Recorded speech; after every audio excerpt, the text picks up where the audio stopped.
Baik, salam sejahtera bagi kita semua. Pada kesempatan kali ini, kami ingin mempresentasikan hasil diskusi kami terkait tugas Summary of Journals on Applications of Organic Compound Analysis.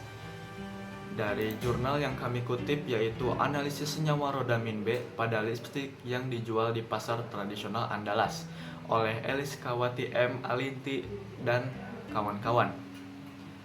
Izinkan perkenalan kami dari Klub 12.5 dengan saya Muhammad Aldi Farid Ramdan dari nomor presensi 24 dengan rekan-rekan saya.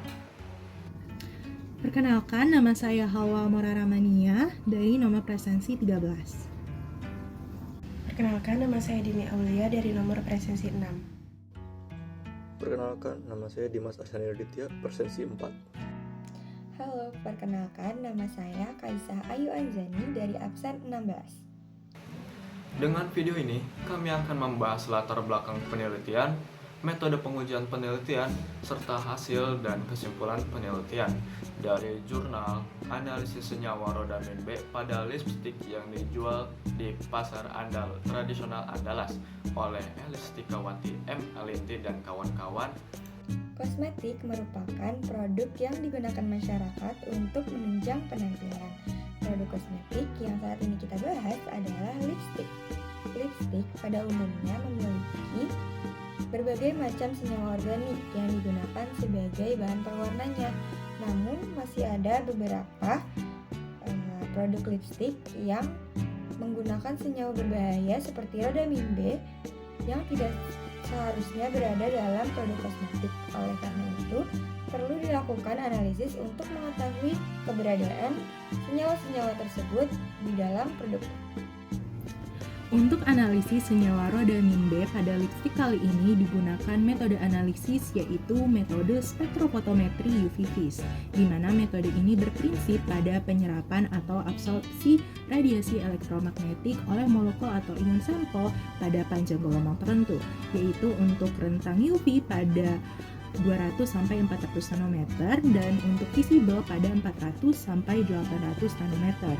Di mana lalu prinsip ini juga didasarkan pada hukum Lambert-Beer yang menyatakan bahwa absorbasi yang didapatkan akan berbanding lurus dengan konsentrasi analit. Sehingga melalui cara ini, berdasarkan absorbasinya kita bisa mendapatkan konsentrasi rhodamin B dalam lipstik. Lalu selanjutnya kita akan masuk ke tahap prosedur kerja, yaitu tahapan pertamanya adalah preparasi sampel. Kita ambil 3 lipstik dari 3 merek yang berbeda yang tidak memiliki izin edar. Lalu kita berikan kode sampel pada masing-masing sampel tersebut, yaitu kode A, kode B, dan juga kode C. Lalu kita timbang 3 gram cuplikan lipstik ke dalam labu ukur. Lalu di labu ukur tersebut kita tetesi 16 tetes HCl4n dan juga ditambahkan 30 ml metanol. Lalu kita homogenkan. Setelah itu larutan tersebut kita saring larutannya ke dalam labu ukur 50 ml dengan catatan 2-5 ml larutan pertamanya kita buang. Setelah itu kita lanjutkan tahap penyaringan hingga didapatkan larutan yang jernih. Lalu kita tambahkan kembali metanol hingga tanda tera dan juga kita homogenkan. Setelah itu kita pipet 2 ml dari larutan di dalam labu ukur 50 tersebut ke dalam labu ukur 25 ml. Kemudian kita larutkan, encerkan kembali dengan metanol hingga tanda tera dan juga dihomogenkan. Setelah itu larutan sampel sudah siap. Selanjutnya kita ukur larutan sampel tersebut dengan pada panjang gelombang 548 nanometer dengan spektrofotometer UV vis. Berikut adalah cara pembuatan larutan dari standar rhodamin B.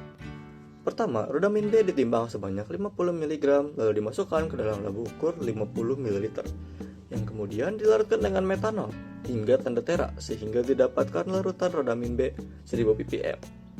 Larutan tersebut kemudian dipipet sebanyak 2,5 ml lalu dimasukkan ke dalam 50 ml labu ukur yang kemudian dilarutkan kembali dengan metanol hingga tanda tera sehingga didapatkan larutan rhodamin B 50 ppm. Dari larutan 50 ppm rhodamin B tersebut akan diturunkan sebanyak 0,2, 0,4 0,6, 0,8, dan 1 ml ke dalam labu ukur 50 ml untuk membuat deret standar rodamin B 2, 4, 6, 8, dan 10 ppm yang kemudian akan ditambahkan metanol sebagai pelarut hingga larut erat, dan kemudian akan diukur serapannya dengan spektrofotometer UV vis pada panjang gelombang 548 nanometer. Lalu berikut adalah hasil analisis yang telah didapatkan. Di sini tertera grafik atau kurva standar rodamin B dengan nilai slope sebesar 0,021, nilai intercept sebesar 0,020, dan juga nilai R kuadrat sebesar 0,991 yang menunjukkan bahwa kurva tersebut linear. Selain itu, didapatkan juga hasil analisis perhitungan kadar rodamin B. Dengan sampel A memiliki kadar rodamin B sebesar 1,122 ppm, sampel B memiliki kadar rodamin B sebesar 0,998 ppm, dan sampel C memiliki kadar rodamin B sebesar 1,028 ppm. Seperti yang sudah diketahui, nama dari senyawa organiknya adalah rodamin B.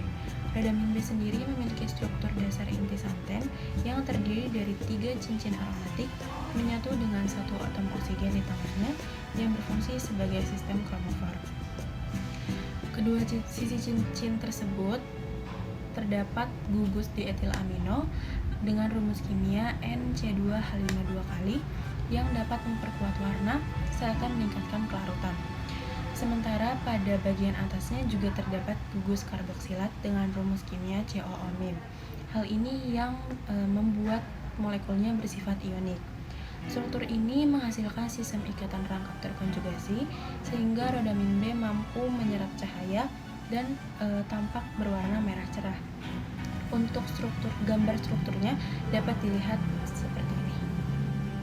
Lalu kesimpulan dari jurnal ini adalah hasil penelitian menunjukkan bahwa seluruh sampel lipstik yang beredar di pasar tradisional Andalas positif mengandung rodamin B dengan kadar rata-rata 0,0333% sampai 0,374%. Meskipun kadarnya kecil, penggunaan rodamin B sangat dilarang oleh BPOM karena bersifat karsinogenik yang dapat memicu kerusakan organ tubuh dalam jangka waktu yang panjang. Hal ini mengharuskan konsumen lebih waspada dalam memilih produk kosmetik dan hanya dapat menggunakan produk kosmetik yang telah terdaftar secara resmi di BPOM demi menjaga keamanan dan juga kesehatan. Baik, cukup sekian presentasi dari kami. Semoga apa yang kami sampaikan cukup bermanfaat bagi kita semua. Mohon maaf bila ada salah kata. Terima kasih.